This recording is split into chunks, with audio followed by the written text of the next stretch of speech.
ਸਤਿ ਸ਼੍ਰੀ ਅਕਾਲ। ਤੁਸੀਂ ਵੇਖ ਰਹੇ ਹੋ ਟੀਵੀ ਪੰਜਾਬ ਤੇ ਮੈਂ ਹਾਂ ਤੁਹਾਡੇ ਨਾਲ ਇੰਦਰਪ੍ਰੀਤ ਕੌਰ ਸੰਘੇੜਾ। ਖਬਰਾਂ ਦੇ ਇਸ ਬੁਲੇਟਿਨ ਵਿੱਚ ਤੁਹਾਡਾ ਸਵਾਗਤ ਹੈ। ਸਭ ਤੋਂ ਪਹਿਲਾਂ ਨਜ਼ਰ ਮਾਰਦੇ ਹਾਂ ਹੈਡਲਾਈਨਸ ਤੇ।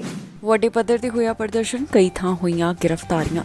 ਗੋ ਫੰਡ ਦਾ ਵੱਡਾ ਫੈਸਲਾ, ਫੰਡ ਤੇ ਲਗਾ ਦਿੱਤੀ ਰੋਕ। ਵਿਦਿਆਰਥੀਆਂ ਲਈ ਪ੍ਰਦਰਸ਼ਨ, ਲੋਕਾਂ ਨੂੰ ਪਹੁੰਚਣ ਦੀ ਕੀਤੀ ਅਪੀਲ।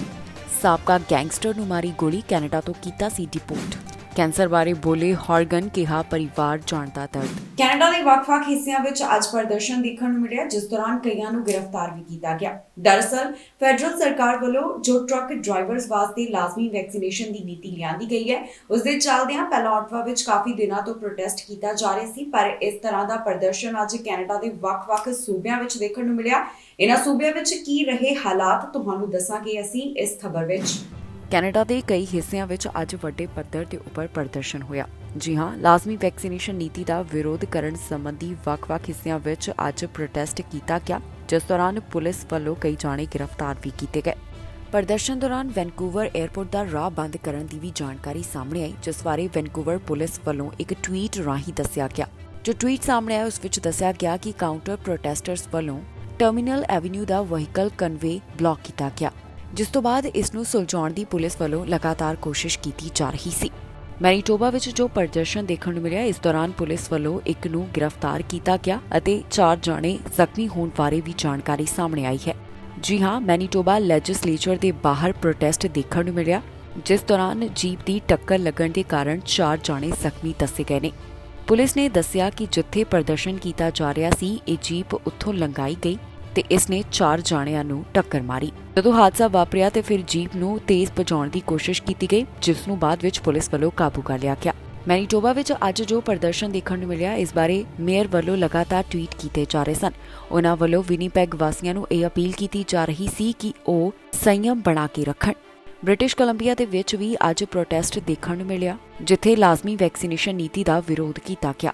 ਇਸ ਦੌਰਾਨ ਵੈਨਕੂਵਰ ਪੁਲਿਸ ਵੱਲੋਂ ਜਾਣਕਾਰੀ ਸਾਂਝੀ ਕਰਦਿਆਂ ਦੱਸਿਆ ਗਿਆ ਕਿ ਲੋਅਰ ਮੇਨਲੈਂਡ ਤੋਂ ਕਾਫੀ ਗਿਣਤੀ ਵਿੱਚ ਵਾਹਨ ਡਾਊਨਟਾਊਨ ਦਾਖਲ ਹੋਏ। ਜਾਣਕਾਰੀ ਮੁਤਾਬਕ ਲੈਂਗਲੇ ਵਿੱਚ 1000 ਦੇ ਕਰੀਬ ਲੋਕਾਂ ਦਾ ਇਕੱਠ ਦੇਖਣ ਨੂੰ ਮਿਲਿਆ। ਇਸ ਤੋਂ ਇਲਾਵਾ ਕਈ ਹਿੱਸਿਆਂ ਵਿੱਚ ਕਾਊਂਟਰ ਪ੍ਰੋਟੈਸਟ ਵੀ ਦੇਖਣ ਨੂੰ ਮਿਲਿਆ, ਜਿਹੜੇ ਪ੍ਰਦਰਸ਼ਨਕਾਰੀਆਂ ਦੇ ਖਿਲਾਫ ਪ੍ਰੋਟੈਸਟ ਕਰ ਰਹੇ ਸਨ। ਟੋਰਾਂਟੋ ਵਿੱਚ ਜੋ ਲਾਜ਼ਮੀ ਵੈਕਸੀਨੇਸ਼ਨ ਨੀਤੀ ਦਾ ਵਿਰੋਧ ਕੀਤਾ ਗਿਆ, ਉਸ ਦੌਰਾਨ ਪੁਲਿਸ ਵੱਲੋਂ ਇੱਕ ਨੂੰ ਗ੍ਰਿਫਤਾਰ ਕੀਤਾ ਗਿਆ। ਪੁਲਿਸ ਵੱਲੋਂ ਜਾਣਕਾਰੀ ਸਾਂਝੀ ਕੀਤੀ ਗਈ ਕਿ ਇੱਕ ਕੋਲੋਂ ਸਮੋਕ ਬੰਬ ਮਿਲਿਆ, ਜਿਸ ਤੋਂ ਬਾਅਦ ਇਸ ਦੀ ਗ੍ਰਿਫਤਾਰੀ ਹੋਈ। ਜਿਸ ਨੂੰ ਗ੍ਰਿਫਤਾਰ ਕੀਤਾ ਗਿਆ, ਉਸ ਦੀ ਉਮਰ ਪੁਲਿਸ ਵੱਲੋਂ 22 ਸਾਲ ਦੇ ਕਰੀਬ ਦੱਸੀ ਗਈ। ਇਸ ਨੂੰ assault with a weapon, administrator, noxious substance ਅਤੇ ਪਬਲਿਕ ਮਿਸਚੀਫ ਦੇ ਚੱਲਦਿਆਂ ਪੁਲਿਸ ਵੱਲੋਂ ਗ੍ਰਿਫਤਾਰ ਕੀਤਾ ਗਿਆ। ਖਬਰ ਲਿਖੇ ਜਾਣ ਤੱਕ ਹੋਰ ਕਿਸੇ ਗ੍ਰਿਫਤਾਰੀ ਦੀ ਇੱਥੋਂ ਕੋਈ ਵੀ ਜਾਣਕਾਰੀ ਨਹੀਂ ਸੀ। ਦੱਸ ਦਈਏ ਕਿ ਫੈਡਰਲ ਸਰਕਾਰ ਵੱਲੋਂ ਜੋ ਲਾਜ਼ਮੀ ਵੈਕਸੀਨੇਸ਼ਨ ਦੀ ਨੀਤੀ ਲਿਆਂਦੀ ਗਈ ਹੈ, ਇਸ ਦੇ ਕਾਰਨ ਟਰੱਕ ਡਰਾਈਵਰਸ ਵੱਲੋਂ ਵਿਰੋਧ ਕੀਤਾ ਜਾ ਰਿਹਾ ਹੈ। ਆਟਵਾ ਵਿੱਚ ਕਾਫੀ ਦਿਨਾਂ ਤੋਂ ਪ੍ਰੋਟੈਸਟ ਕੀਤਾ ਜਾ ਰਿਹਾ ਸੀ ਤੇ ਅੱਜ ਕਈ ਹਿੱਸਿਆਂ ਵਿੱਚ ਇਹ ਪ੍ਰਦਰਸ਼ਨ ਦੇਖਣ ਨੂੰ ਮਿਲਿਆ, ਜਿੱਥੇ ਵੱਡੀ ਗਿਣਤੀ ਵਿੱਚ ਲੋਕਾਂ ਵੱਲੋਂ ਲਾਜ਼ਮੀ ਵੈਕਸੀਨੇਸ਼ਨ ਨੀਤੀ ਦਾ ਵਿਰੋਧ ਕੀਤਾ ਗਿਆ। ਇਸ ਤੋਂ ਇਲਾਵਾ ਕਈ ਕਾਊਂਟਰ ਪ੍ਰੋਟੈਸਟ ਕਰਦੇ ਹੋਏ ਵੀ ਦਿਖਾਈ ਦਿੱਤੇ। ਗੋ ਫੰਡ ਵੱਲੋਂ ਵੱਡਾ ਫੈਸਲਾ ਕੀਤਾ ਗਿਆ, ਉਹਨਾਂ ਵੱਲੋਂ ਫੰਡ ਦੇ ਉੱਪਰ ਰੋਕ ਲਗਾ ਦਿੱਤੀ ਗਈ ਹੈ। ਜੀ ਹਾਂ, ਜੋ ਟਰੱਕਰਸ ਵੱਲੋਂ ਲਾਜ਼ਮੀ ਵੈਕਸੀਨੇਸ਼ਨ ਦਾ ਵਿਰੋਧ ਕੀਤਾ ਜਾ ਰਿਹਾ ਹੈ, ਇਸ ਪ੍ਰਦਰਸ਼ਨ ਦੌਰਾਨ ਜੋ ਗੋ ਫੰਡ ਵਿੱਚ ਪੈਸਾ ਜਮ੍ਹਾਂ ਹੋਇਆ ਸੀ, ਉਸ ਫੰਡ ਨੂੰ ਹੁਣ ਰੋਕ ਦਿੱਤਾ ਗਿਆ ਹੈ। ਗੋ ਫੰਡ ਦਾ ਇਸ ਬਾਰੇ ਕਹਿਣਾ ਹੈ ਕਿ ਜੋ ਸ਼ਾਂਤਮਈ ਤਰੀਕੇ ਨਾਲ ਪ੍ਰਦਰਸ਼ਨ ਸ਼ੁਰੂ ਹੋਇਆ ਸੀ, ਉਸ ਵਿੱਚ ਹੁਣ ਹਿੰਸਕ ਘਟਨਾਵਾਂ ਹੁੰਦੀਆਂ ਹੋਈਆਂ ਦਿਖਾਈ ਦੇ ਰਹੀਆਂ ਨੇ, ਜਿਸ ਕਾਰਨ ਉਹਨਾਂ ਵੱਲੋਂ ਇਹ ਫੈਸਲਾ ਕੀਤਾ ਗਿਆ ਕਿ ਜਿਹੜਾ ਫੰਡ ਹੈ ਉਸ ਨੂੰ ਰੋਕਿਆ ਜਾਵੇਗਾ। ਆਟਵਾ ਵਿੱਚ ਪ੍ਰਦਰਸ਼ਨ ਕਰਨ ਵਾਲੇ ਟਰੱਕਰਸ ਨਾਲ ਜੁੜੀ ਹੋਈ ਖਬਰ ਸਾਹਮਣੇ ਆਈ ਹੈ, ਜਿੱਥੇ ਗੋਫੰਡਮੀ ਵੱਲੋਂ ਵੱਡਾ ਫੈਸਲਾ ਲਿਆ ਗਿਆ। ਦਰਅਸਲ ਪ੍ਰਦਰਸ਼ਨ ਵਾਸਤੇ ਜੋ ਗੋਫੰਡਮੀ ਵਿੱਚ ਰਾਸ਼ੀ ਇਕੱਠੀ ਹੋਈ ਸੀ, ਉਸ ਨੂੰ ਰੱਦ ਕਰਨ ਦਾ ਫੈਸਲਾ ਗੋਫੰਡਮੀ ਵੱਲੋਂ ਲਿਆ ਗਿਆ ਹੈ। ਇਸ ਬਾਰੇ ਕਈ ਰਿਪੋਰਟਸ ਸਾਹਮਣੇ ਆਈਆਂ, ਜਿਸ ਵਿੱਚ ਪਤਾ ਚੱਲਦਾ ਹੈ ਕਿ ਟਰੱਕਰਸ ਦੇ ਪ੍ਰਦਰਸ਼ਨ ਵਾਸਤੇ ਗੋਫੰਡਮੀ ਅਮਾਉਂਟ ਨੂੰ ਰੋਕ ਲਿਆ ਗਿਆ ਹੈ। ਜਾਣਕਾਰੀ ਮੁਤਾਬਕ ਹੁਣ ਤੱਕ $10.21 ਮਿਲੀਅਨ ਦੀ ਰਾਸ਼ੀ ਇਕੱਠੀ ਹੋ ਚੁੱਕੀ ਸੀ, ਪਰ ਹੁਣ ਇਸ ਨੂੰ ਰੋਕਣ ਦਾ ਫੈਸਲਾ ਸੁਣਾਇਆ ਗਿਆ ਹੈ। ਇਸ ਬਾਰੇ ਗੋਫੰਡਮੀ ਦਾ ਕਹਿਣਾ ਹੈ ਕਿ ਉਹਨਾਂ ਕੋਲ ਇਸ ਚੀਜ਼ ਦੇ ਸਬੂਤ ਹਨ ਕਿ ਜੋ ਪ੍ਰਦਰਸ਼ਨ ਪਹਿਲਾਂ ਸ਼ਾਂਤਮਈ ਤਰੀਕੇ ਨਾਲ ਸ਼ੁਰੂ ਹੋਇਆ ਸੀ, ਇੱਥੋਂ ਹੁਣ ਹਿੰਸਕ ਘਟਨਾਵਾਂ ਸਾਹਮਣੇ ਆਉਣੀਆਂ ਸ਼ੁਰੂ ਹੋ ਗਈਆਂ ਨੇ। ਦੱਸ ਦਈਏ ਕਿ ਇਸ ਤੋਂ ਪਹਿਲਾਂ ਫੰਡਰੇਜ਼ਰ ਰਾਹੀਂ $1 ਮਿਲੀਅਨ ਰਿਲੀਜ਼ ਕੀਤੇ ਜਾ ਰਹੇ ਹਨ। ਹੁਣ ਗੋਫੰਡਮੀ ਵੱਲੋਂ ਫੰਡਿੰਗ ਦਾ ਪੈਸਾ ਫੰਡ ਦੇਣ ਵਾਲਿਆਂ ਨੂੰ ਮੋੜਿਆ ਜਾਵੇਗਾ, ਇਹ ਵੀ ਜਾਣਕਾਰੀ ਸਾਹਮਣੇ ਆ ਰਹੀ ਹੈ। ਉਧਰ ਜਿਹੜੇ ਲੋਕਾਂ ਵੱਲੋਂ ਸਹੀ ਜਾਣਕਾਰੀ ਸਾਂਝੀ ਨਹੀਂ ਕੀਤੀ ਗਈ, ਉਹਨਾਂ ਦੀ ਫੰਡਿੰਗ ਨੂੰ ਕਿਸੇ ਸੰਸਥਾ ਨੂੰ ਡੋਨੇਟ ਕਰ ਦਿੱਤਾ ਜਾਵੇਗਾ। ਜਾਣਕਾਰੀ ਲਈ ਦੱਸ ਦਈਏ ਕਿ ਸਰਕਾਰ ਵੱਲੋਂ ਜੋ ਵੈਕਸੀਨੇਸ਼ਨ ਦੀ ਨੀਤੀ ਲਿਆਂਦੀ ਗਈ, ਜਿਸ ਮੁਤਾਬਕ ਟਰੱਕਰਸ ਵਾਸਤੇ ਕੋਵਿਡ-19 ਵੈਕਸੀਨ ਹਾਸਲ ਕਰਨਾ ਜ਼ਰੂਰੀ ਹੈ, ਇਸ ਦਾ ਵਿਰੋਧ ਕਈ ਟਰੱਕ ਡਰਾਈਵਰਸ ਵੱਲੋਂ ਕੀਤਾ ਜਾ ਰਿਹਾ ਹੈ ਤੇ ਇਹ ਪ੍ਰਦਰਸ਼ਨ ਕਾਫੀ ਦਿਨਾਂ ਤੋਂ ਆਟਵਾ ਦੇ ਵਿੱਚ ਚੱਲ ਰਿਹਾ ਹੈ, ਜਿੱਥੇ ਪ੍ਰਦਰਸ਼ਨ ਕਰਨ ਵਾਲੇ ਟਰੱਕ ਡਰਾਈਵਰਸ ਵੱਲੋਂ ਮੰਗ ਕੀਤੀ ਜਾ ਰਹੀ ਹੈ ਕਿ ਵੱਖ-ਵੱਖ ਸੂਬਿਆਂ ਵਿੱਚ ਲੱਗੀਆਂ ਕਰੋਨਾ ਪਾਬੰਦੀਆਂ ਹਟਾਈਆਂ ਜਾਣ। ਪ੍ਰਧਾਨ ਮੰਤਰੀ ਜਸਟਿਨ ਟਰੂਡੋ ਉਨ੍ਹਾਂ ਦੇ ਨਾਲ ਮੁਲਾਕਾਤ ਕਰਨ, ਪਰ ਪ੍ਰਧਾਨ ਮੰਤਰੀ ਜਸਟਿਨ ਟਰੂਡੋ ਵੱਲੋਂ ਇਹ ਕਹਿ ਦਿੱਤਾ ਗਿਆ ਹੈ ਕਿ ਉਨ੍ਹਾਂ ਵੱਲੋਂ ਨੈਗੋਸੀਏਸ਼ਨ ਨਹੀਂ ਕੀਤੀ ਜਾਏਗੀ ਤੇ ਉਹ ਟਰੱਕ ਡਰਾਈਵਰਸ ਨੂੰ ਨਹੀਂ ਮਿਲਣਗੇ। ਇਸ ਤੋਂ ਇਲਾਵਾ ਕਈ ਟਰੱਕ ਡਰਾਈਵਰਸ ਵੱਲੋਂ ਅਜੇ ਵੀ ਆਪਣਾ ਕੰਮ ਜਾਰੀ ਰੱਖਿਆ ਹੋਇਆ ਹੈ, ਪਰ ਕਈਆਂ ਵੱਲੋਂ ਲਾਜ਼ਮੀ ਵੈਕਸੀਨੇਸ਼ਨ ਨੀਤੀ ਦਾ ਵਿਰੋਧ ਕੀਤਾ ਜਾ ਰਿਹਾ ਹੈ। ਮੌਂਟਰੀਅਲ ਦੇ ਵਿਦਿਆਰਥੀਆਂ ਲਈ ਸਰੀ ਵਿੱਚ ਆਵਾਜ਼ ਬੁਲੰਦ ਕੀਤੀ ਜਾਏਗੀ। ਜੀ ਹਾਂ, ਪਿਛਲੇ ਦਿਨੀ ਮੌਂਟਰੀਅਲ ਦੇ ਵਿਦਿਆਰਥੀਆਂ ਵੱਲੋਂ ਇੱਕ ਪ੍ਰੋਟੈਸਟ ਕੀਤਾ ਗਿਆ ਸੀ, ਜਿਸ ਤੋਂ ਬਾਅਦ ਹੁਣ ਸਰੀ ਵਿੱਚ ਵੀ ਇਸ ਤਰ੍ਹਾਂ ਦਾ ਪ੍ਰਦਰਸ਼ਨ ਦੇਖਣ ਨੂੰ ਮਿਲੇਗਾ। ਮੌਂਟਰੀਅਲ ਦੇ ਜਿਹੜੇ ਕਾਲਜ ਬੰਦ ਹੋ ਗਏ, ਇਸ ਕਾਰਨ ਜੋ ਵਿਦਿਆਰਥੀਆਂ ਦਾ ਭਵਿੱਖ ਚਿੰਤਾ ਦੇ ਵਿੱਚ ਪਿਆ, ਇਸ ਨੂੰ ਲੈ ਕੇ ਇੱਕ ਵਾਰ ਫਿਰ ਤੋਂ ਆਵਾਜ਼ ਬੁਲੰਦ ਕੀਤੀ ਜਾਵੇਗੀ। ਮੌਂਟਰੀਅਲ ਦੇ ਵਿਦਿਆਰਥੀਆਂ ਦੇ ਪੱਖ ਵਿੱਚ 13 ਫਰਵਰੀ ਨੂੰ ਪ੍ਰਦਰਸ਼ਨ ਹੋਣ ਜਾ ਰਿਹਾ ਹੈ। ਇਸ ਪ੍ਰਦਰਸ਼ਨ ਵਾਸਤੇ 2 ਵਜੇ ਦਾ ਸਮਾਂ ਤੈਅ ਕੀਤਾ ਗਿਆ, ਜੋ ਕਿ ਸਰੀ ਦੇ 88 ਐਵਨਿਊ ਕਿੰਗ ਜਾਰਜ ਬੁਲਵਰਡ ਦੇ ਵਿੱਚ ਹੋਵੇਗਾ। ਇਸ ਦੌਰਾਨ ਵਿਦਿਆਰਥੀ, ਲਾਈਕ ਮਾਈਂਡਡ ਆਰਗੇਨਾਈਜੇਸ਼ਨਸ ਅਤੇ ਆਮ ਲੋਕਾਂ ਨੂੰ ਅਪੀਲ ਕੀਤੀ ਗਈ ਹੈ ਕਿ ਉਹ ਇਸ ਪ੍ਰਦਰਸ਼ਨ ਵਿੱਚ ਹਿੱਸਾ ਲੈਣ ਜ਼ਰੂਰ ਪਹੁੰਚਣ। ਦੱਸੀਏ ਕਿ ਇਸ ਤੋਂ ਪਹਿਲਾਂ ਵੀ ਵਿਦਿਆਰਥੀਆਂ ਦੇ ਹੱਕਾਂ ਸੰਬੰਧੀ ਪ੍ਰਦਰਸ਼ਨ ਕੀਤਾ ਜਾਂਦਾ ਰਿਹਾ ਹੈ। ਮੌਂਟਰੀਅਲ ਦੇ ਜੋ 3 ਕਾਲਜ, ਐਮ ਕਾਲਜ, CDE ਅਤੇ CCSQ ਦੇ ਬੰਦ ਹੋਣ ਦੇ ਨਾਲ ਵਿਦਿਆਰਥੀਆਂ ਨੂੰ ਪਰੇਸ਼ਾਨੀ ਦਾ ਸਾਹਮਣਾ ਕਰਨਾ ਪੈ ਰਿਹਾ ਹੈ। ਇਸ ਕਾਰਨ ਹੀ ਇਹ ਪ੍ਰੋਟੈਸਟ ਕੀਤਾ ਜਾ ਰਿਹਾ ਹੈ। ਇਨ੍ਹਾਂ ਕਾਲਜਾਂ ਵਿੱਚ ਪੜ੍ਹਦੇ ਕਈ ਵਿਦਿਆਰਥੀਆਂ ਦੀ ਪੜ੍ਹਾਈ ਰੁਕ ਗਈ ਹੈ ਅਤੇ ਉਹਨਾਂ ਦਾ ਹੁਣ ਭਵਿੱਖ ਖਤਰੇ ਵਿੱਚ ਪੈ ਗਿਆ ਹੈ। ਕਾਲਜ ਪ੍ਰਬੰਧਕਾਂ ਵੱਲੋਂ ਵਿਦਿਆਰਥੀਆਂ ਨੂੰ ਕੋਈ ਵੀ ਭਰੋਸੇਯੋਗ ਜਾਣਕਾਰੀ ਨਹੀਂ ਦਿੱਤੀ ਜਾ ਰਹੀ। ਇਨ੍ਹਾਂ ਕਾਲਜਾਂ ਵਿੱਚ ਪੜ੍ਹਨ ਵਾਲੇ ਵਿਦਿਆਰਥੀ ਘਰ ਬੈਠੇ ਹਨ ਅਤੇ ਉਹਨਾਂ ਦੀ ਸਟੱਡੀ ਪਰਮਿਟ ਦੀ ਮਿਆਦ ਵੀ ਖਤਮ ਹੋਣ ਜਾ ਰਹੀ ਹੈ। ਇਨ੍ਹਾਂ ਵਿਦਿਆਰਥੀਆਂ ਵਿੱਚੋਂ 30% ਵਿਦਿਆਰਥੀਆਂ ਦੀ ਹਾਲ ਹੀ ਵਿੱਚ ਪਹਿਲੇ ਸਮੈਸਟਰ ਦੀ ਪੜ੍ਹਾਈ ਸ਼ੁਰੂ ਹੋਈ ਸੀ ਅਤੇ 70% ਵਿਦਿਆਰਥੀਆਂ ਦੀ ਪੜ੍ਹਾਈ ਲਗਭਗ ਖਤਮ ਹੋਣ ਵਾਲੀ ਸੀ। ਹੁਣ ਜੇਕਰ ਆਉਣ ਵਾਲੇ ਦਿਨਾਂ ਦੌਰਾਨ ਇਹ ਤਿੰਨੇ ਕਾਲਜ ਬੰਦ ਰਹਿੰਦੇ ਹਨ ਤਾਂ ਇਨ੍ਹਾਂ ਕਾਲਜਾਂ ਦੇ ਲਾਇਸੈਂਸ ਰੱਦ ਹੁੰਦੇ ਨੇ ਤੇ ਫਿਰ ਇੱਥੇ ਪੜ੍ਹਾਈ ਕਰਨ ਵਾਲੇ ਵਿਦਿਆਰਥੀਆਂ ਨੂੰ ਵੱਡੀ ਮੁਸ਼ਕਲ ਦਾ ਸਾਹਮਣਾ ਕਰਨਾ ਪਵੇਗਾ। ਇੱਕ ਪਾਸੇ ਵਿਦਿਆਰਥੀਆਂ ਦਾ ਸਮਾਂ ਖਰਾਬ ਹੋਏਗਾ ਤੇ ਦੂਜੇ ਪਾਸੇ ਉਨ੍ਹਾਂ ਵੱਲੋਂ ਜੋ ਫੀਸਾਂ ਭਰੀਆਂ ਗਈਆਂ ਨੇ ਉਹ ਵਿਅਰਥ ਜਾਣਗੀਆਂ। ਦੱਸ ਦਈਏ ਕਿ ਭਾਰਤ ਵਿੱਚੋਂ ਸੈਂਕੜੇ ਵਿਦਿਆਰਥੀਆਂ ਨੇ ਇਨ੍ਹਾਂ ਕਾਲਜਾਂ ਵਿੱਚ ਦਾਖਲਾ ਲੈਣ ਲਈ ਵੱਖ-ਵੱਖ ਏਜੰਟ ਰਾਹੀਂ ਵੱਡੀ ਗਿਣਤੀ ਵਿੱਚ ਫੀਸ ਜਮ੍ਹਾਂ ਕਰਵਾਈ ਹੈ। ਇਨ੍ਹਾਂ ਵਿੱਚੋਂ ਜ਼ਿਆਦਾਤਰ ਵਿਦਿਆਰਥੀਆਂ ਦੇ ਸਟੱਡੀ ਵੀਜ਼ਾ ਰੱਦ ਹੋ ਚੁੱਕੇ ਨੇ, ਪਰ ਫੀਸ ਰਿਫੰਡ ਦੀ ਮੰਗ ਕਰਨ ਦੇ ਬਾਵਜੂਦ ਵੀ ਇਨ੍ਹਾਂ ਵਿਦਿਆਰਥੀਆਂ ਨੂੰ ਫੀਸਾਂ ਵਾਪਸ ਨਹੀਂ ਕੀਤੀਆਂ ਗਈਆਂ। ਇਨ੍ਹਾਂ ਮੌਂਟਰੀਅਲ ਦੇ ਵਿਦਿਆਰਥੀਆਂ ਲਈ ਪਹਿਲਾਂ ਵੀ ਪ੍ਰੋਟੈਸਟ ਕੀਤਾ ਗਿਆ ਸੀ ਤੇ ਇੱਕ ਵਾਰ ਫਿਰ ਤੋਂ ਇਨ੍ਹਾਂ ਵਿਦਿਆਰਥੀਆਂ ਦੇ ਭਵਿੱਖ ਨੂੰ ਦੇਖਦਿਆਂ ਪ੍ਰੋਟੈਸਟ ਕੀਤਾ ਜਾ ਰਿਹਾ ਹੈ, ਜਿਸ ਦੀ ਜਾਣਕਾਰੀ ਸੋਸ਼ਲ ਮੀਡੀਆ ਦੇ ਉੱਪਰ ਵੀ ਸਾਂਝੀ ਕੀਤੀ ਗਈ ਹੈ।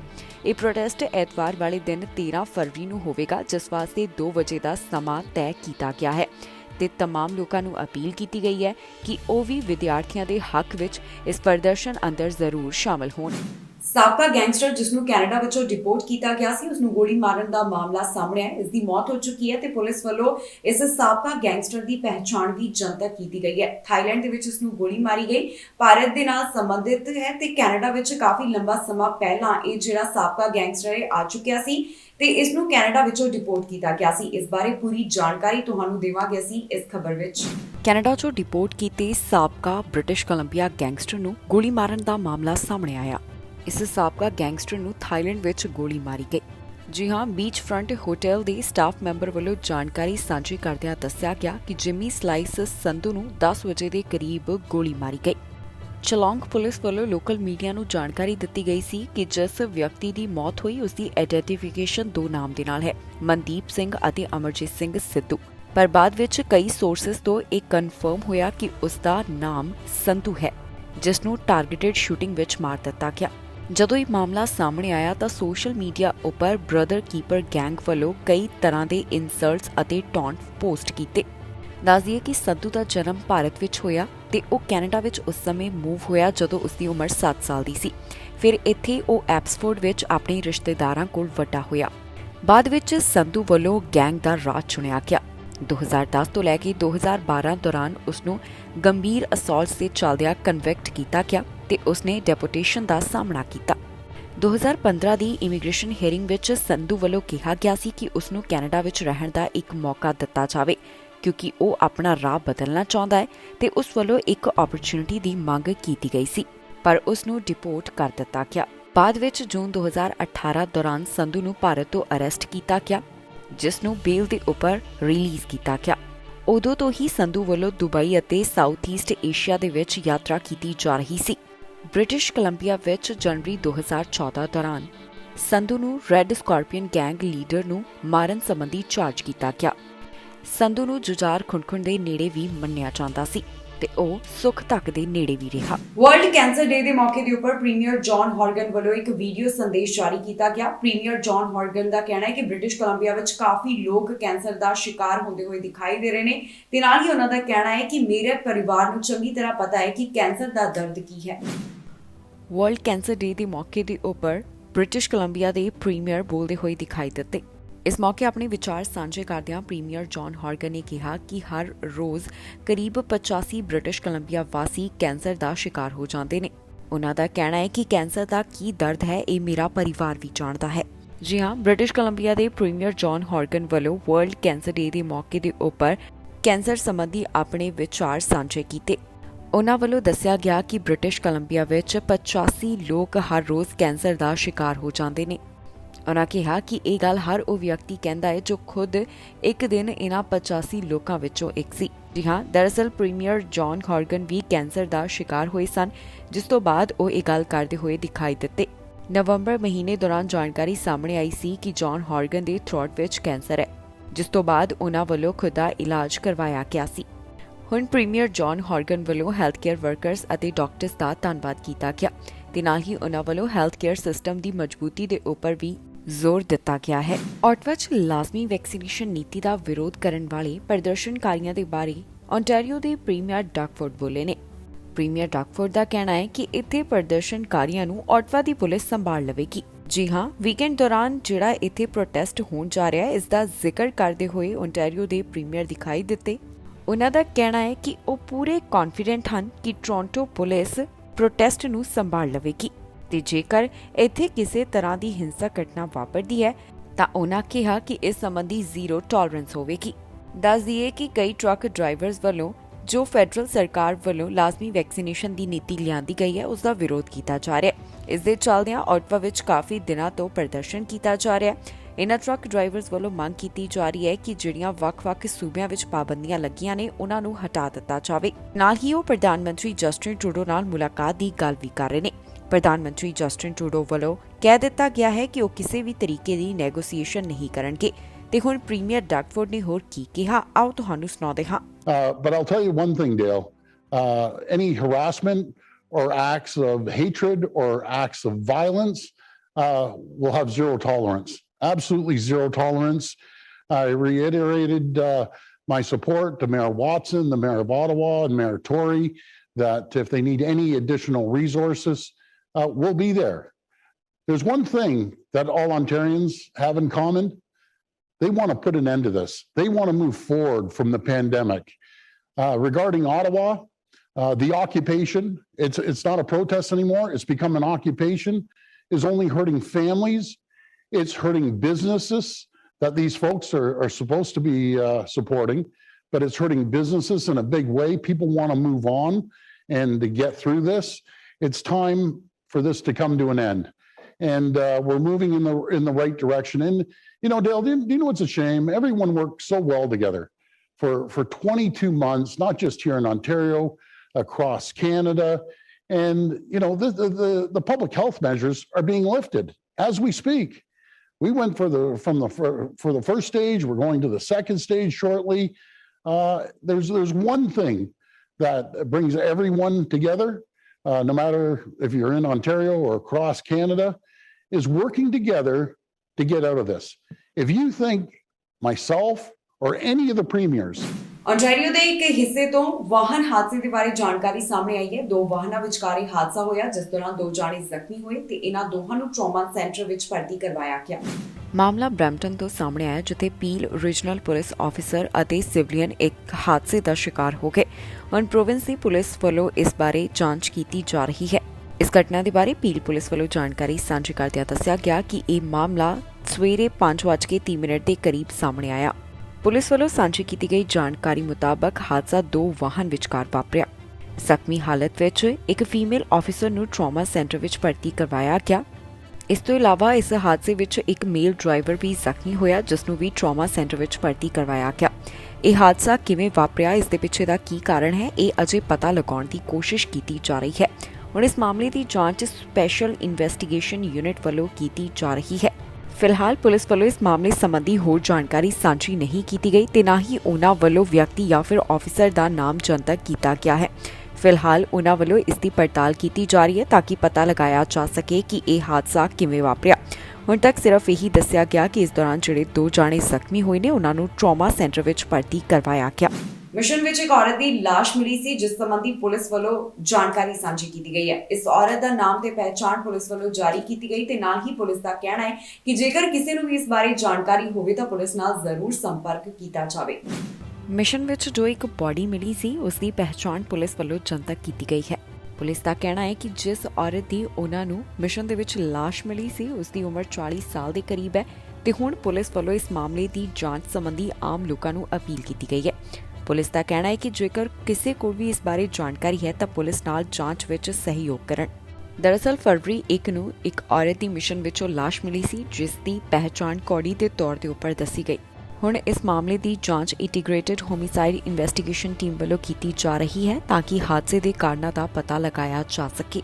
ਇਸ ਬਾਰੇ ਪੁਲਿਸ ਆਫੀਸਰਸ ਦਾ ਕਹਿਣਾ ਹੈ ਕਿ ਉਹਨਾਂ ਨੂੰ ਲੱਗਦਾ ਹੈ ਕਿ ਇਸ ਔਰਤ ਨੂੰ ਪਾਰਕ ਵਿੱਚ ਹੀ ਮਾਰਿਆ ਗਿਆ ਤੇ ਹੁਣ ਜਿਹੜੇ ਘਟਨਾ ਵਾਲੇ ਦਿਨ ਇਸ ਔਰਤ ਦੇ ਕੰਟੈਕਟ ਵਿੱਚ ਆਏ, ਉਹਨਾਂ ਦਾ ਪਤਾ ਲਗਾਉਣ ਦੀ ਕੋਸ਼ਿਸ਼ ਕੀਤੀ ਜਾ ਰਹੀ ਹੈ। ਇਸ ਤੋਂ ਇਲਾਵਾ ਪੁਲਿਸ ਵੱਲੋਂ ਇਸ ਔਰਤ ਦੇ ਪਰਿਵਾਰਕ ਮੈਂਬਰ ਅਤੇ ਦੋਸਤਾਂ ਦੇ ਨਾਲ ਵੀ ਗੱਲਬਾਤ ਕੀਤੀ ਜਾ ਰਹੀ ਹੈ। ਫਿਲਹਾਲ ਪੁਲਿਸ ਵੱਲੋਂ ਇਸ ਮਾਮਲੇ ਨੂੰ ਆਈਸੋਲੇਟਿਡ ਇਨਸੀਡੈਂਟ ਦੱਸਿਆ ਗਿਆ ਤੇ ਇਸ ਦਾ ਕੋਈ ਵੀ ਸੰਬੰਧ ਗੈਂਗ ਕੌਨਫਲਿਕਟ ਦੇ ਨਾਲ ਨਹੀਂ ਹੈ। ਪੁਲਿਸ ਦਾ ਕਹਿਣਾ ਹੈ ਕਿ ਜੇਕਰ ਕਿਸੇ ਨੂੰ ਵੀ ਇਸ ਬਾਰੇ ਕੋਈ ਜਾਣਕਾਰੀ ਹੋਵੇ ਤਾਂ ਆਈਹਿਟ ਨਾਲ 187755144448 ਦੇ ਉੱਪਰ ਸੰਪਰਕ ਕਰਕੇ ਜਾਣਕਾਰੀ ਸਾਂਝੀ ਕੀਤੀ ਜਾ ਸਕਦੀ ਹੈ। ਫਿਲਹਾਲ ਇਸ ਮਾਮਲੇ ਦੀ ਜਾਂਚ ਜਾਰੀ ਹੈ। ਇਨਵਾਇਰਨਮੈਂਟ ਕੈਨੇਡਾ ਵੱਲੋਂ ਵਿੰਟਰ ਸਟਾਰਮ ਸੰਬੰਧੀ ਚੇਤਾਵਨੀ ਜਾਰੀ ਕੀਤੀ ਗਈ ਸੀ। ਨੋਵਾ ਸਕੋਸ਼ੀਆ ਤੋਂ ਜਾਣਕਾਰੀ ਸਾਹਮਣੇ ਆਈ, ਜਿੱਥੇ ਕਾਫੀ ਘਰਾਂ ਦੀ ਬਿਜਲੀ ਅੱਜ ਗੁੱਲ ਹੋ ਗਈ। ਕ੍ਰਿਊ ਵੱਲੋਂ ਇੱਥੇ ਕੰਮ ਕੀਤਾ ਜਾ ਰਿਹਾ ਸੀ ਕਿ ਬਿਜਲੀ ਜਿਹੜੀ ਹੈ ਉਸ ਨੂੰ ਵਾਪਸ ਠੀਕ ਕੀਤਾ ਜਾ ਸਕੇ, ਪਰ ਨੋਵਾ ਸਕੋਸ਼ੀਆ ਤੋਂ ਜੋ ਜਾਣਕਾਰੀ ਸਾਹਮਣੇ ਆਈ ਹੈ ਤੁਹਾਡੇ ਨਾਲ ਅਸੀਂ ਸਾਂਝੀ ਕਰਾਂਗੇ ਇਸ ਖਬਰ ਵਿੱਚ। ਕੈਨੇਡਾ ਵਿੱਚ ਵਿੰਟਰ ਸਟਾਰਮ ਦੇ ਕਾਰਨ ਕਈ ਘਰ ਪ੍ਰਭਾਵਿਤ ਹੋਏ ਨੇ। ਜਾਣਕਾਰੀ ਨੋਵਾ ਸਕੋਸ਼ੀਆ ਤੋਂ ਸਾਹਮਣੇ ਆਈ, ਜਿੱਥੇ ਕਈ ਘਰਾਂ ਦੀ ਬਿਜਲੀ ਗੁੱਲ ਹੋ ਗਈ। ਜੀ ਹਾਂ, ਵਿੰਟਰ ਸਟਾਰਮ ਦੇ ਕਾਰਨ ਨੋਵਾ ਸਕੋਸ਼ੀਆ ਦੇ 44,000 ਘਰ ਪ੍ਰਭਾਵਿਤ ਹੋਏ ਨੇ। ਹਾਲ ਹੀ ਵਿੱਚ ਇਨਵਾਇਰਨਮੈਂਟ ਕੈਨੇਡਾ ਵੱਲੋਂ ਵੱਖ-ਵੱਖ ਸੂਬਿਆਂ ਵਾਸਤੇ ਵਿੰਟਰ ਸਟਾਰਮ ਸੰਬੰਧੀ ਚੇਤਾਵਨੀ ਦਿੱਤੀ ਗਈ ਸੀ। ਇਸ ਵਿੱਚ ਉਹਨਾਂ ਵੱਲੋਂ ਨੋਵਾ ਸਕੋਸ਼ੀਆ ਬਾਰੇ ਵੀ ਦੱਸਿਆ ਗਿਆ ਸੀ ਕਿ ਇੱਥੇ ਵੀ ਭਾਰੀ ਬਰਫ਼ਬਾਰੀ ਹੋਣ ਵਾਲੀ ਹੈ। ਇਸ ਦੌਰਾਨ ਜੋ ਜਾਣਕਾਰੀ ਸਾਹਮਣੇ ਆ ਰਹੀ ਹੈ, ਉਸ ਮੁਤਾਬਕ ਇੱਥੇ ਕਈ ਘਰਾਂ ਦੀ ਬਿਜਲੀ ਗੁੱਲ ਹੋ ਗਈ। ਜਾਣਕਾਰੀ ਮੁਤਾਬਕ 44,000 ਘਰ ਇਸ ਕਾਰਨ ਪ੍ਰਭਾਵਿਤ ਹੋਏ ਹਨ ਤੇ ਹੁਣ ਇਸ ਸੰਬੰਧੀ ਨੋਵਾ ਸਕੋਸ਼ੀਆ ਪਾਵਰ ਵੱਲੋਂ ਕੰਮ ਕੀਤਾ ਜਾ ਰਿਹਾ ਹੈ ਤਾਂ ਕਿ ਘਰਾਂ ਦੀ ਬਿਜਲੀ ਮੁੜ ਵਾਪਸ ਲਿਆਂਦੀ ਜਾਵੇ। ਪਰ ਮੌਜੂਦਾ ਸਮੇਂ ਇੱਥੇ ਜੋ ਆਈਸੀ ਰੋਡਸ ਨੇ ਉਹ ਰੁਕਾਵਟ ਬਣਦੇ ਹੋਏ ਦਿਖਾਈ ਦੇ ਰਹੇ ਹਨ, ਕਿਉਂਕਿ ਕ੍ਰਿਊਜ਼ ਨੂੰ ਇਸ ਦੌਰਾਨ ਕੰਮ ਕਰਨ ਵਿੱਚ ਪਰੇਸ਼ਾਨੀ ਦਾ ਸਾਹਮਣਾ ਕਰਨਾ ਪੈ ਰਿਹਾ ਹੈ। ਹਾਲ ਹੀ ਵਿੱਚ ਇਨਵਾਇਰਨਮੈਂਟ ਕੈਨੇਡਾ ਵੱਲੋਂ ਮੌਸਮ ਸੰਬੰਧੀ ਵੱਖ-ਵੱਖ ਸੂਬਿਆਂ ਵਾਸਤੇ ਚੇਤਾਵਨੀ ਜਾਰੀ ਕੀਤੀ ਗਈ ਸੀ ਤੇ ਆਮ ਲੋਕਾਂ ਨੂੰ ਕਿਹਾ ਗਿਆ ਸੀ ਕਿ ਰੋਡ ਕੰਡੀਸ਼ਨਸ ਦਾ ਖਾਸ ਤੌਰ ਤੇ ਉੱਪਰ ਖਿਆਲ ਰੱਖਿਆ ਜਾਵੇ, ਕਿਉਂਕਿ ਬਰਫ਼ਬਾਰੀ ਕਾਰਨ ਵਿਜ਼ਿਬਿਲਟੀ ਦੇ ਉੱਪਰ ਵੀ ਅਸਰ ਪੈਂਦਾ ਹੈ। ਅਮਰੀਕਾ ਦੀ ਵਾਈਸ ਪ੍ਰੈਜ਼ੀਡੈਂਟ ਕਮਲਾ ਹੈਰਿਸ ਆਪਣੀ ਮਾਂ ਨੂੰ ਯਾਦ ਕਰਦਿਆਂ ਭਾਵੁਕ ਹੋਏ। ਉਹਨਾਂ ਵੱਲੋਂ ਸੋਸ਼ਲ ਮੀਡੀਆ ਪਲੇਟਫਾਰਮ ਦੇ ਉੱਪਰ ਇੱਕ ਵੀਡੀਓ ਜਾਰੀ ਕੀਤੀ ਗਈ, ਜਿਸ ਵਿੱਚ ਉਹਨਾਂ ਵੱਲੋਂ ਕੈਂਸਰ ਬਾਰੇ ਆਪਣੇ ਵਿਚਾਰ ਸਾਂਝੇ ਕੀਤੇ ਗਏ ਨੇ। ਅਮਰੀਕਾ ਦੀ ਵਾਈਸ ਪ੍ਰੈਜ਼ੀਡੈਂਟ ਕਮਲਾ ਹੈਰਿਸ ਆਪਣੀ ਮਾਂ ਨੂੰ ਯਾਦ ਕਰਦਿਆਂ ਭਾਵੁਕ ਹੋ ਗਈ। ਵਰਲਡ ਕੈਂਸਰ ਡੇ ਦੇ ਮੌਕੇ ਦੇ ਉੱਪਰ ਉਹਨਾਂ ਵੱਲੋਂ ਸੋਸ਼ਲ ਮੀਡੀਆ ਪਲੇਟਫਾਰਮ ਉੱਪਰ ਇੱਕ ਵੀਡੀਓ ਜਾਰੀ ਕੀਤੀ ਗਈ, ਜਿਸ ਵਿੱਚ ਕਮਲਾ ਹੈਰਿਸ ਵੱਲੋਂ ਆਪਣੀ ਮਾਂ ਦਾ ਜ਼ਿਕਰ ਕੀਤਾ ਗਿਆ। ਕਮਲਾ ਹੈਰਿਸ ਦਾ ਕਹਿਣਾ ਹੈ ਕਿ ਉਹਨਾਂ ਦੀ ਮਾਂ ਦੀ ਮੌਤ ਕੈਂਸਰ ਦੇ ਕਾਰਨ ਹੋਈ ਸੀ ਤੇ ਇਸ ਦੌਰਾਨ ਜੋ ਉਹਨਾਂ ਵੱਲੋਂ ਦਰਦ ਸਹਿਆ ਗਿਆ, ਇਸ ਦੀ ਗੱਲ ਕਰਦੇ ਹੋਏ ਕਮਲਾ ਹੈਰਿਸ ਦਿਖਾਈ ਦਿੱਤੇ। ਵਰਲਡ ਕੈਂਸਰ ਡੇ ਦੇ ਮੌਕੇ ਦੇ ਉੱਪਰ ਕਮਲਾ ਹੈਰਿਸ ਦਾ ਕੀ ਕਹਿਣਾ ਹੈ, ਆਓ ਤੁਹਾਨੂੰ ਸੁਣਾਉਂਦੇ ਹਾਂ। Cancer ended my mother's life. I will never forget the day that she sat my sister and me down and told us she had been diagnosed with colon cancer. It was one of the worst days of my life. And an experience that sadly millions and millions of people in our country have had. But after countless rounds of chemo, her body gave out. I miss my mother every day, and I carry her memory with me wherever I go. When President Biden launched his cancer moonshot 5 years ago, I of course thought of my mother. We may not have ended cancer as we know it, not then, But there is still so much work to do, and we are so much closer. America ਦੇ ਰਾਸ਼ਟਰਪਤੀ ਜੋ Biden world cancer ਡੇ ਦੇ ਉੱਪਰ ਆਪਣੇ ਵਿਚਾਰ ਸਾਂਝੇ ਕਰਦੇ ਹੋਏ ਦਿਖਾਈ ਦਿੱਤੇ। ਉਹਨਾਂ ਦਾ ਕਹਿਣਾ ਹੈ ਕਿ ਜਦੋਂ ਮੈਂ ਅਮਰੀਕਾ ਦਾ ਵਾਈਸ ਪ੍ਰੈਜ਼ੀਡੈਂਟ ਸੀ ਉਸ ਵੇਲੇ ਮੈਂ ਇੱਕ ਵਾਅਦਾ ਕੀਤਾ ਸੀ ਜਿਸ ਦਾ ਜ਼ਿਕਰ ਉਹਨਾਂ ਵੱਲੋਂ ਕੀਤਾ ਗਿਆ। ਵਰਲਡ ਕੈਂਸਰ ਡੇ ਦੇ ਮੌਕੇ ਦੇ ਉੱਪਰ ਅਮਰੀਕਾ ਦੇ ਰਾਸ਼ਟਰਪਤੀ ਜੋ ਬਾਈਡਨ ਵੱਲੋਂ ਆਪਣਾ ਵਾਅਦਾ ਯਾਦ ਕੀਤਾ ਗਿਆ। ਜੋ ਬਾਈਡਨ ਨੇ ਕਿਹਾ ਕਿ ਜਦੋਂ ਉਹ ਵਾਈਸ ਪ੍ਰੈਜ਼ੀਡੈਂਟ ਸਨ ਤਾਂ ਉਹਨਾਂ ਵੱਲੋਂ ਅਮਰੀਕਨਸ ਨਾਲ ਕੈਂਸਰ ਸੰਬੰਧੀ ਇੱਕ ਵਾਅਦਾ ਕੀਤਾ ਗਿਆ ਸੀ ਤੇ ਅੱਜ ਵੀ ਉਹ ਉਸ ਦੇ ਉੱਪਰ ਹੀ ਖੜੇ ਨੇ।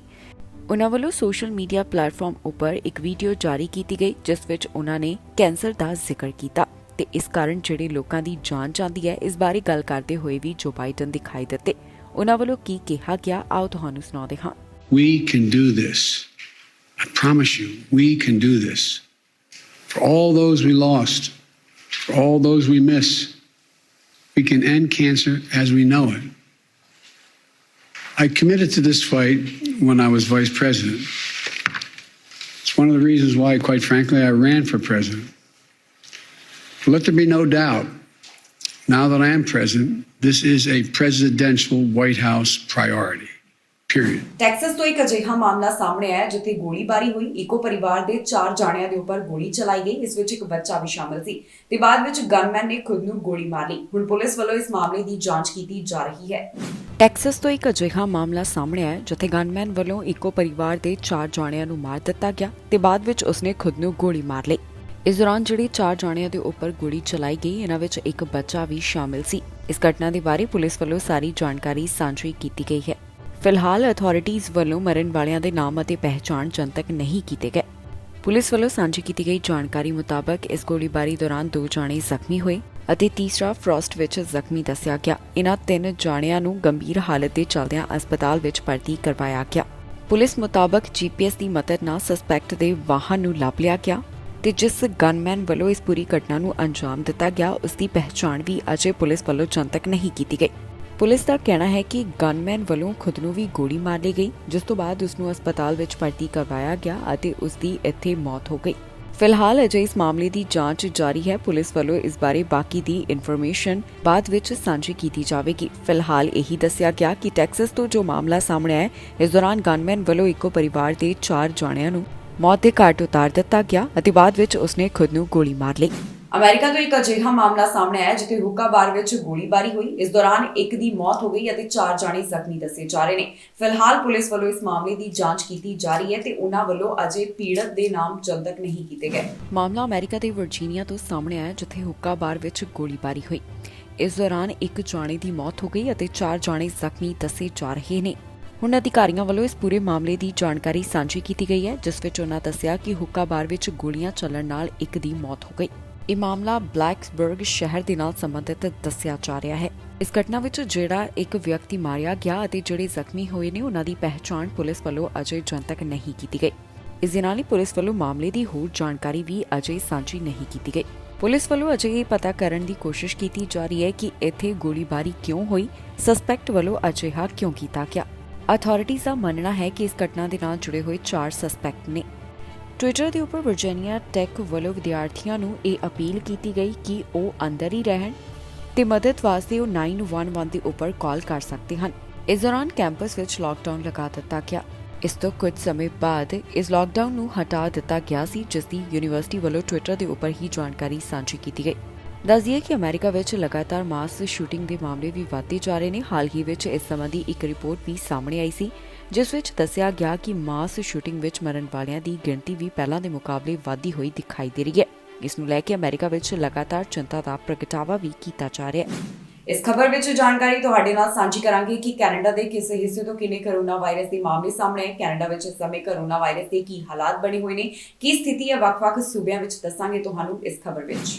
ਓਨਟਾਰੀਓ ਤੋਂ 24 ਘੰਟੇ ਦੌਰਾਨ 3000 ਤੋਂ ਜ਼ਿਆਦਾ ਮਾਮਲੇ ਦਰਜ ਕੀਤੇ ਗਏ। ਇਨ੍ਹਾਂ ਕੇਸਿਸ ਦੀ ਗਿਣਤੀ 3204 ਦੱਸੀ ਗਈ। ਇਸ ਸਮੇਂ ਸੂਬੇ ਵਿੱਚ 2493 ਮਰੀਜ਼ ਹਸਪਤਾਲ ਵਿੱਚ ਨੇ ਤੇ ਇੰਟੈਂਸਿਵ ਕੇਅਰ ਅਧੀਨ 501 ਦੀ ਗਿਣਤੀ ਦੱਸੀ ਗਈ ਹੈ। ਜਿਹੜੇ ਮਾਮਲੇ 24 ਘੰਟੇ ਦੌਰਾਨ ਦਰਜ ਕੀਤੇ ਗਏ ਇਹਨਾਂ ਵਿੱਚ 484 ਅਨਵੈਕਸੀਨੇਟਡ, 100 ਪਾਰਸ਼ਲੀ ਵੈਕਸੀਨੇਟਡ ਤੇ 1000 ਤੋਂ ਜ਼ਿਆਦਾ ਫੁੱਲੀ ਵੈਕਸੀਨੇਟਡ ਸ਼ਾਮਲ ਨੇ। ਵੈਕਸੀਨੇਸ਼ਨ ਦੀ ਜਾਣਕਾਰੀ ਮੁਤਾਬਕ ਇਸ ਪ੍ਰੋਵਿੰਸ ਵਿੱਚ 92% ਦੀ ਆਬਾਦੀ ਵੱਲੋਂ ਕੋਵਿਡ-19 ਵੈਕਸੀਨ ਦੀ 1 ਡੋਜ਼ ਅਤੇ 99.4% ਦੀ ਆਬਾਦੀ ਵੱਲੋਂ ਕੋਵਿਡ-19 ਵੈਕਸੀਨ ਦੀਆਂ 2 ਡੋਜ਼ ਹਾਸਲ ਕੀਤੀਆਂ ਜਾ ਚੁੱਕੀਆਂ ਨੇ। ਸੂਬੇ ਵਿੱਚ 24 ਘੰਟੇ ਦੌਰਾਨ 59 ਮੌਤਾਂ ਕੋਵਿਡ-19 ਵਾਇਰਸ ਕਾਰਨ ਹੋਈਆਂ। ਹੁਣ ਤੱਕ ਪ੍ਰੋਵਿੰਸ ਦੇ ਵਿੱਚ 10 ਲੱਖ ਤੋਂ ਵੱਧ ਕਰੋਨਾ ਵਾਇਰਸ ਦੇ ਮਾਮਲੇ ਪੈਂਡੈਮਿਕ ਦੀ ਸ਼ੁਰੂਆਤ ਤੋਂ ਲੈ ਕੇ ਹੁਣ ਤੱਕ ਸਾਹਮਣੇ ਆ ਚੁੱਕੇ ਨੇ। ਜਿਹੜੇ ਮਰੀਜ਼ਾਂ ਦੀ ਗਿਣਤੀ ਇੰਟੈਂਸਿਵ ਕੇਅਰ ਅਧੀਨ ਦੱਸੀ ਗਈ ਹੈ, ਉਹਨਾਂ ਵਿੱਚੋਂ 198 ਅਨਵੈਕਸੀਨੇਟਡ ਅਤੇ 174 ਫੁੱਲੀ ਵੈਕਸੀਨੇਟਡ ਦੱਸੇ ਗਏ ਨੇ। ਮਿਨਿਸਟਰੀ ਦਾ ਕਹਿਣਾ ਹੈ ਕਿ ਜਿਹੜੇ ਮਰੀਜ਼ ਇਸ ਸਮੇਂ ਹਸਪਤਾਲ ਵਿੱਚ ਭਰਤੀ ਨੇ, ਉਹਨਾਂ ਵਿੱਚੋਂ 54% ਕੋਵਿਡ-19 ਵਾਇਰਸ ਕਾਰਨ ਅਤੇ 46% ਕਿਸੇ ਹੋਰ ਕਾਰਨ ਐਡਮਿਟ ਕਰਵਾਏ ਗਏ ਨੇ। ਕਿਬੈਕ ਤੋਂ 24 ਘੰਟਿਆਂ ਦੌਰਾਨ 2000 ਤੋਂ ਜ਼ਿਆਦਾ ਮਾਮਲੇ ਦਰਜ ਕੀਤੇ ਗਏ। 24 ਘੰਟਿਆਂ ਦੌਰਾਨ 2447 ਕੇਸਿਸ ਸਾਹਮਣੇ ਆਏ ਤੇ ਇੰਟੈਂਸਿਵ ਕੇਅਰ ਅਧੀਨ 181 ਦੀ ਗਿਣਤੀ ਦੱਸੀ ਗਈ। ਪ੍ਰੋਵਿੰਸ ਵਿੱਚ ਹੁਣ ਤੱਕ ਕੁੱਲ 8,78,384 ਦੇ ਕਰੀਬ ਕਰੋਨਾ ਵਾਇਰਸ ਦੇ ਮਾਮਲੇ ਸਾਹਮਣੇ ਆ ਚੁੱਕੇ ਨੇ।